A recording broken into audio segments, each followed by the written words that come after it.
안녕하십니까. 더비용 회원 여러분, 직업상담사 2급 2016년도 2회 1차 필기시험 풀이 시간이고요. 오늘은 그 두 번째 시간인 직업심리학 파트에 관한 풀이를 하겠습니다. 두 번째 과목이었죠. 제가 가지고 있는 자료는 A형, AB 중에 A형 문제를 갖고 풀이를 하도록 하겠습니다. 여러분도 A형 두 번째 과목 직업심리학 문제를 가지고 수업에 임해 주시기 바랍니다. 21번 문제부터 풀이하도록 하겠습니다. 21번입니다. 직업 탐색, 직업 준비, 직업 적응 전환 및 퇴직 등을 도와주기 위해 특별히 구조화된 조직적인 상담 체계는 직업 탐색이라든가 직업 준비, 직업 적응 전환 또는 퇴직과 같은 그러한 직업적인 문제를 해결하기 위해서 또는 예방하기 위해서 처치하기 위해서 준비하고 또 미리 구조화된 그러한 상담 지도법은 바로 여러분들 그 보기 2번에 있는 직업 지도입니다. 이것이야말로 바로 우리 직업 상담사들이 해야 될 내용들입니다. 한번 더 읽어볼까요? 직업 지도는 직업을 탐색하거나 직업을 준비하거나 적응을 하거나 또는 직업을 전환하거나 은퇴에 따른 직업적인 문제를 보다 더 체계적이면서 구조화된 방법으로 접근해주는 상담 체계, 이것을 우리가 직업 지도라고 한다, 이렇게 볼 수가 있겠습니다. 다음에 22번 문제입니다. 신뢰도 추정에 관한 설명으로 틀린 것입니다. 상당히 좀 어렵다고 볼 수 있는데요. 1번과 2번, 3번의 경우에는 우리가 맞는 얘기인데 좀 놔두고요. 4번을 한번 보도록 합시다. 자, 4번 이렇게 돼 있어요.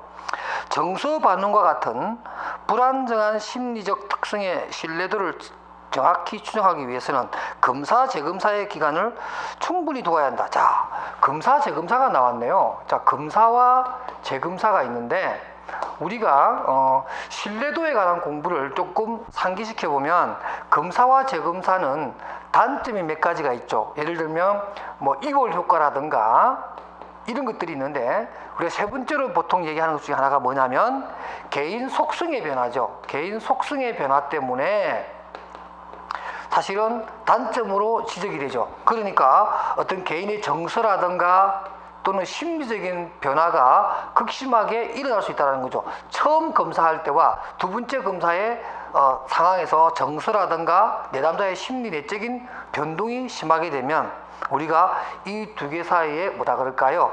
어떤 그 개수, 우리가 일반적으로 안정성 개수라고 하죠. 이 안정성 개수에 대한 신뢰도가 떨어지는 거죠. 그러니까 지금 이 보기는 오히려 검사, 재검사의 단점이라고 하는 이 내용에 대해서 설명을 오히려 더 강화시키는 거니까 거기 보면은 불안정한 심리적 특성을 알기 위해서는 검사, 재검사를 실시하는 것이 좋다. 충분히 기간을 두고 버리면 정서와 심리적 부분에 대해서 더더욱 더 큰 차이가 있게 되겠죠. 이런 단점이 더 크게 부각될 수 있는 상황을 마치 그렇게 하는 것이 좀 적절한 방법이다, 이렇게 설명해 놓은 것이라서 바로 4번이 적절하지 못한 그러한 답이 되겠죠. 내용이 되겠습니다. 그래서 다 4번이 답이 되겠습니다.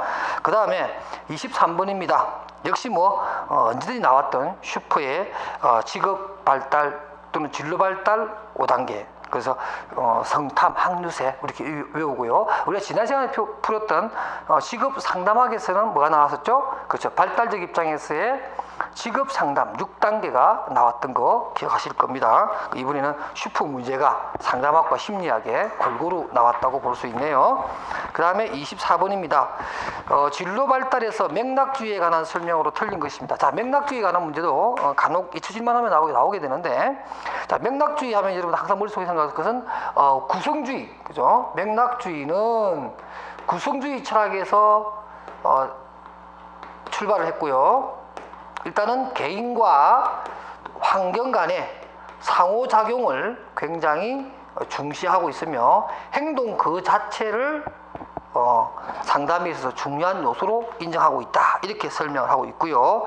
그러면서 답을 보면 24번의 2번 보기를 보면 개인보다는 환경의 영향을 강조한다, 이렇게 되어 있는데 그것이 아니라 개인과 환경 간의 상호 역동적 관계, 상호 관계, 이러한 부분을 중시한다, 이렇게 해서 어느 한쪽을 더 중시하는 것이 아니라 두 가지 요소를 함께 본다라고 하는 것을 여러분들이 꼭 알아두셨으면 좋겠습니다. 그 다음에 25번입니다. 홀랜드의 인성 이론에 관한 성격 유형에 관한 설명인데요. 1번 볼게요. 현실적인 사람은 대인관계가 뛰어나며 외부 활동을 선호한다. 자, 현실적인 사람은 뭐 리아색에서 R, 리얼리티, 현실행에 속하는 거죠. 이 현실행에 속한 사람들은 뭐 외부 활동을 좋아하는 것은 맞습니다만은 대인관계 능력이 뛰어나고 또 대인관계를 잘 맺는다. 이것은 좀 거리가 멀죠. 대인관계와 관계를 잘 맺는 것은 이 R의 반대쪽에 있는 소시알, 사회형의 특징을 설명한 것이니까 25번의 답은 1번이 되겠습니다. 26번입니다. 자, 이 문제도 역시 많이 나오는데 그냥 답을 말하면 경력 워크샵입니다. 지문에 있는 내용은 말 그대로 사원들의 경력 개발의 한 방법인 가장 보편적으로 많이 사용하고 있는 경력 워크샵에 관한 설명입니다. 뭐 이 문제 좀 정리하시고요. 그 다음에 27번 문제입니다. 다음에 대항하는 직무 및 조직 관련 스트레스 요인은, 자, 내용을 읽어보니까 역할 담당자가 자신의 지위와 역할 전달자의 역할 기대가 상충되는 상황에서 지각되는 심리적 상태이다. 자, 상충된다라고 했으니까 뭔가 좀 삐걱삐걱되는 그런 상황이죠. 그러니까 갈등적 요소라고 보기 때문에 27번의 답은 1번이 되겠습니다. 문제 속에 답이 있는 그런 문제입니다.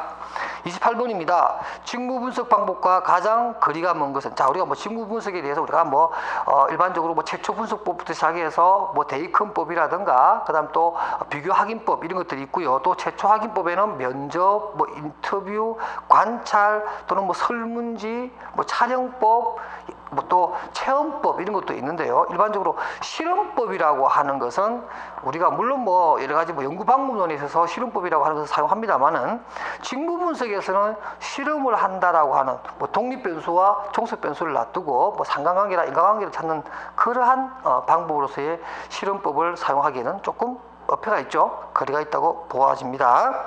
29번 문제입니다. 이것도 역시 많이 나오는 문제 중에 하나인데 여러분들 잘 알고 있는 로키스트와 다이시의 직업 적응 이론, 우리가 보통 TWA 이론이라고 해서 얘기하기도 하고, 또 최근에는 PE 코레스포헨, 그러니까 PEC 이론 이렇게 얘기하는 직업 적응 이론과 관련해서 개발된 검사지가 아닌 것인데 MIQ, JDQ, 그 다음에 MSQ 다 미네소타 대학에서 만든 검사지고요. 제일 마지막에 나오는 CMI는 바로 커리어 뮤추리티 인벤토리라고 해서 누구죠? 그렇죠. 크라이티스가 개발한 진로 성숙도 검사입니다. 조금은 앞부분에 있는 세 개와는 좀 거리가 있다. 그래서 답이 4번입니다.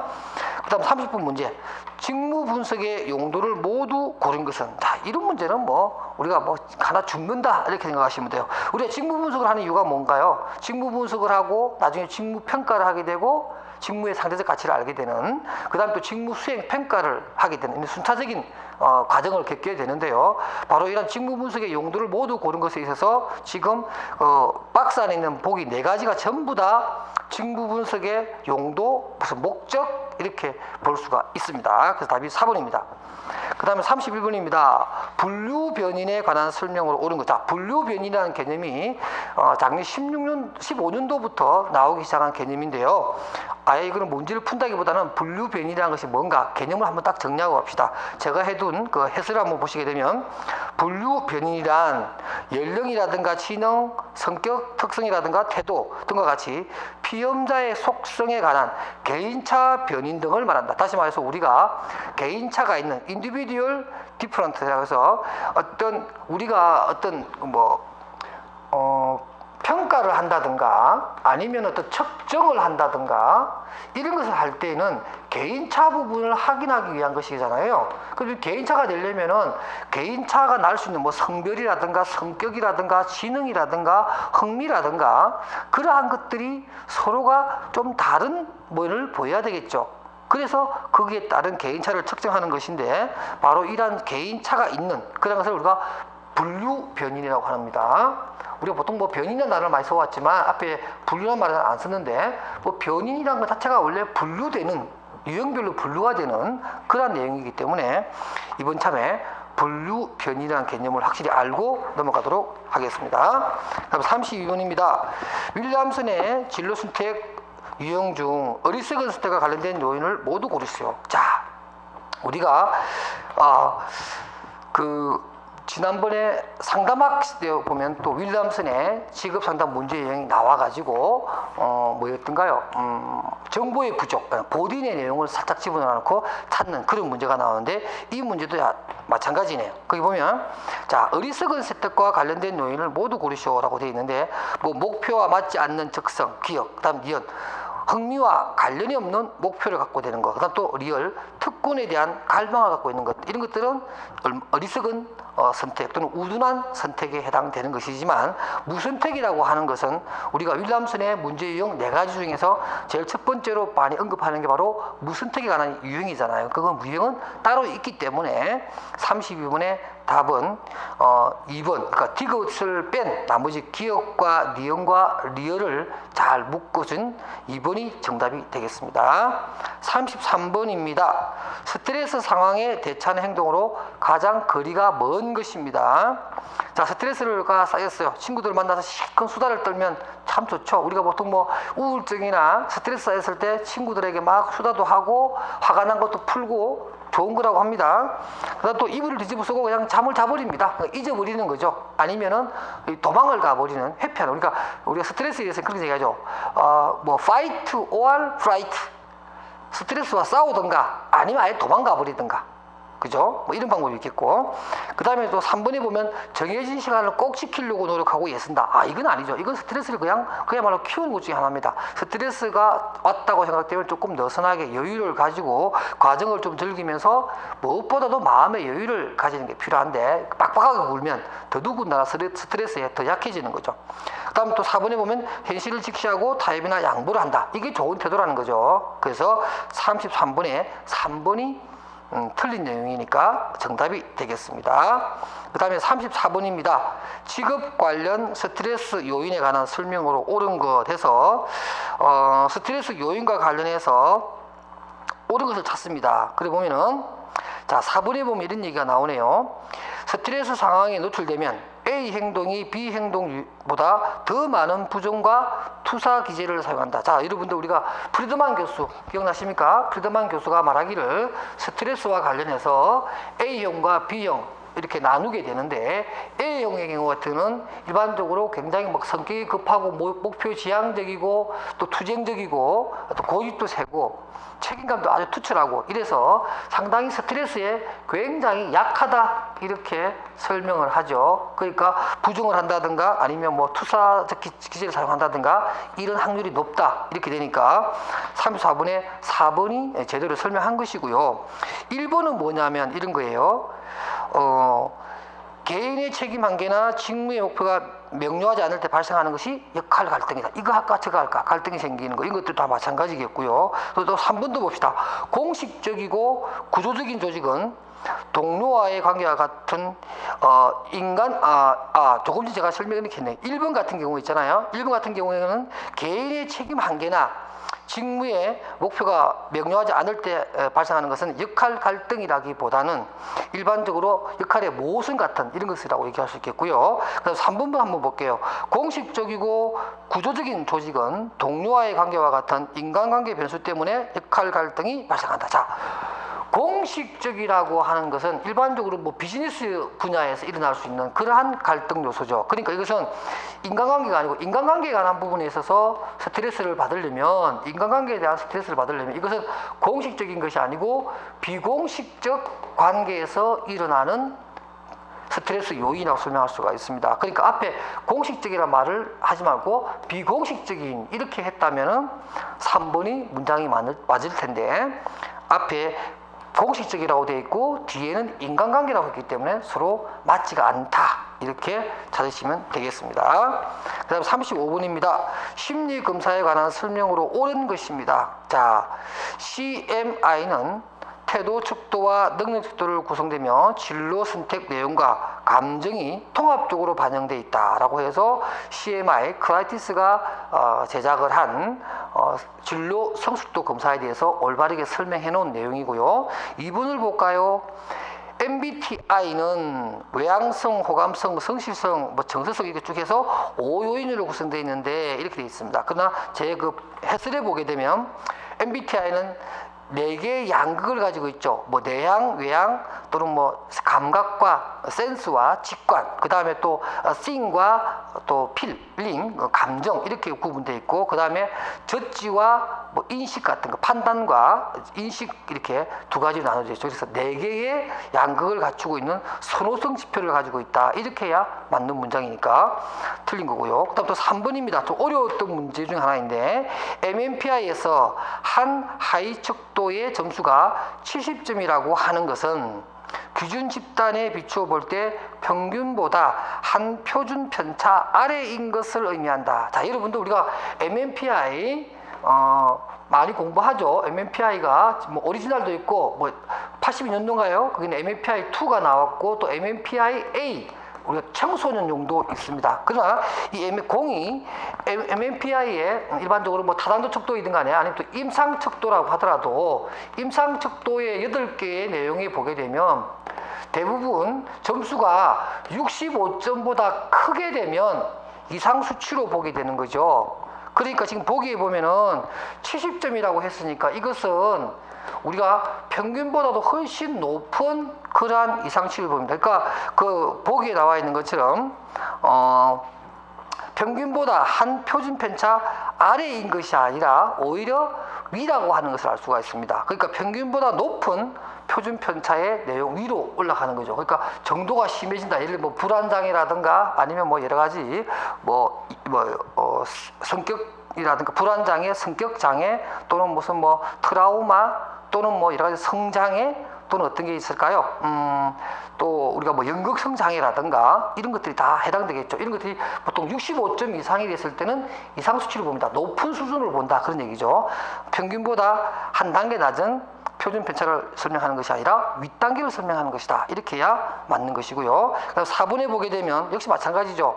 기준에 관한 설명을 하면서 미국에서 말 그대로 잘 맞는 기준이라고 하더라도 우리나라에 와서는 우리나라의 문화와 이런 부분을 고려해서 어느 정도 각색을 할 필요가 있는데 동일하게 사용해도 좋다. 이 말은 적절하지가 못한 거죠. 그래서 4번도 틀린 내용이고요.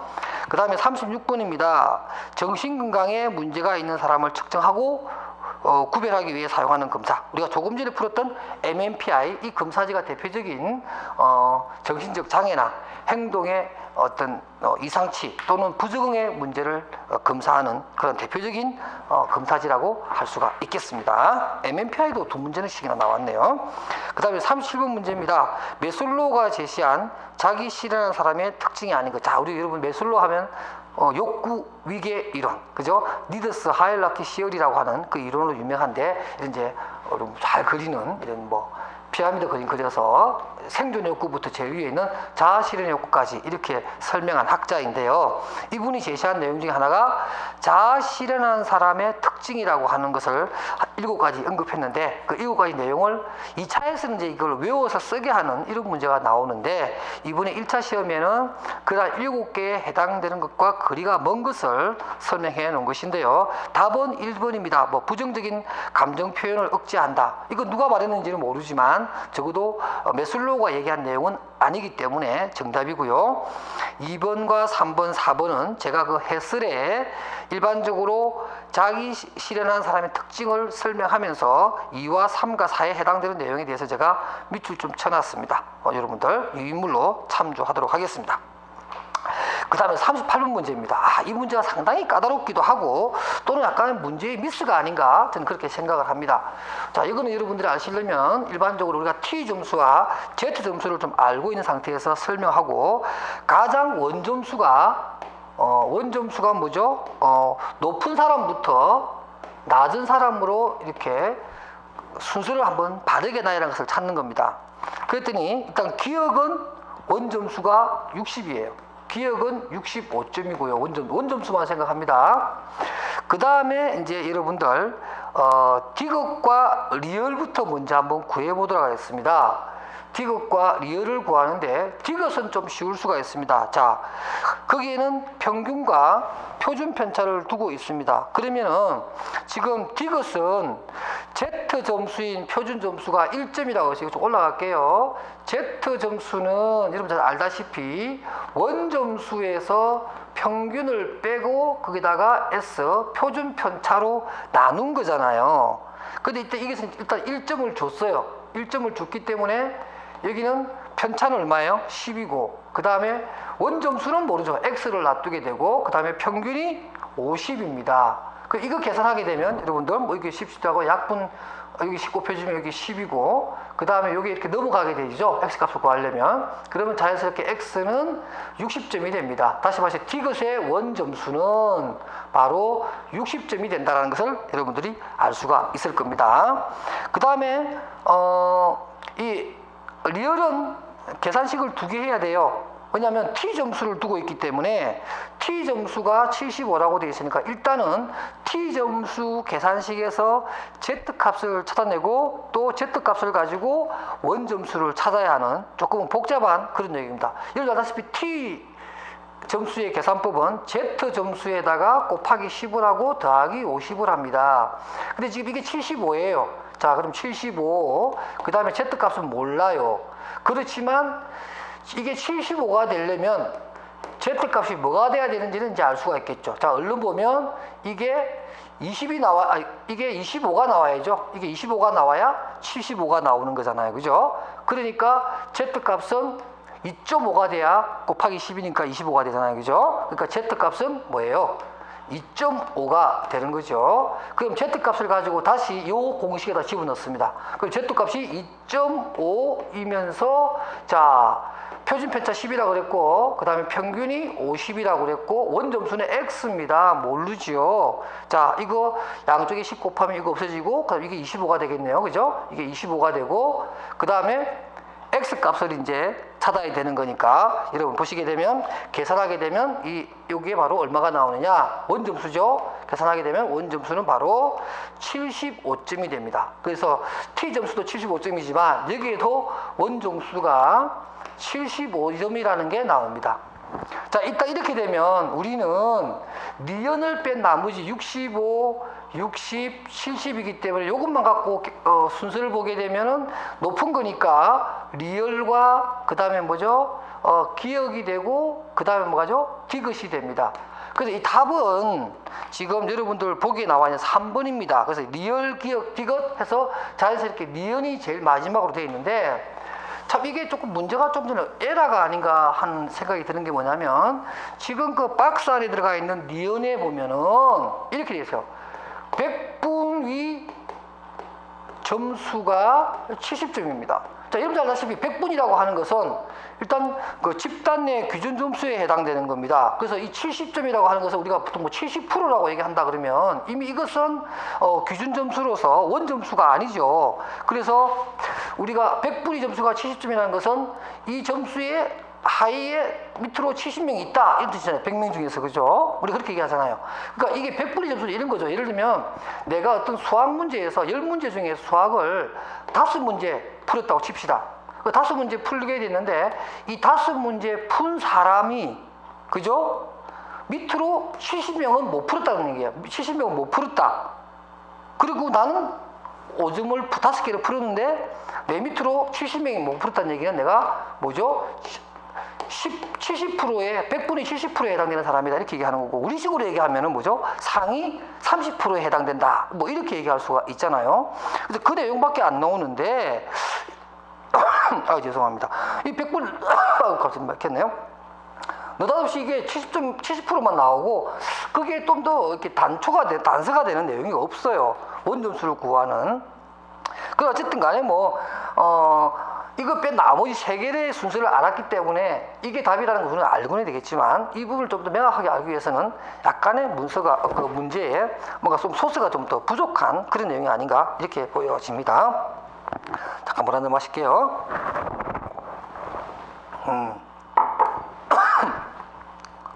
39번 문제입니다. 지구 흥미 검사에 관한 설명으로 틀린 것입니다. 아우. 2번 지문 한번 볼게요.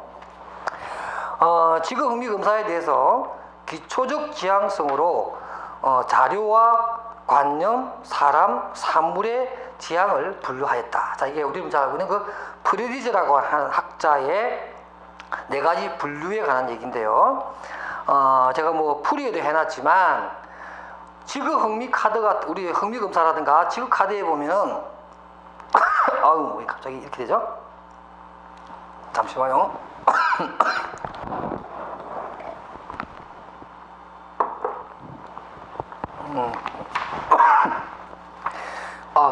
그 관념과 뭐 자료, 사람, 사물 이게 다 쓰이는 게 아니고 거기 나오는 이 관념 부분은 좀 빠져 있어요. 그래서 이 프레디즈의 이 네 가지 유형이 미국의 DOT, 미국의 딕셔너리 오쿠페이셔널 타이틀이라고 해서 미국의 직업 사전이 있는데요. 미국도 이 직업 사전을 만들 때 이 프레디즈의 이 네 가지를 다 사용하지는 않았어요. 우리도 이제 미국 사전을 개수했기 때문에 우리 역시도 직업 사전에 보면 관념이 빠져 있습니다. 세계적으로 캐나다의 직업 사전은 바로 이 네 가지를 다 활용하고 있는 좀 독특한 그런 직업 사전을 가지고 있습니다. 그래서 이번에 보면 관념까지 포함하는 것은 아니다. 이렇게 해서 2번을 찾으시면 되겠습니다. 40번 문제입니다. 진로 교육을 실시하기 위한 지도 단계를 순서대로 바르게 나열한 것은 이런 말이 나오는데요. 자, 이것은 이제 우리가 일반적으로 뭐 초등학교 같은 경우에는 진로에 대한 인식을 하게 되고요. 그 다음에 중학교에 되면 진로에 대한 탐색을 하게 되고, 고등학교는 진로에 대한 준비를 하게 되고, 마지막에 취업을 하는 이런 과정으로 거치기 때문에 지금 보기에 나와 있는 2번이 가장 바르게 보여지고 있습니다. 자, 이렇게 해서 우리가 직업 심리학에 대해서도 문제를 풀이해 봤는데요. 한 서너 문제에 조금 까다로운 문제가 있었다라고 보여지고요. 전반적으로 직업 상담하기에 비해서는 좀 어려웠던 그러한 이번 시험이 아닌가 이렇게 생각을 합니다. 여러분 수고하셨습니다.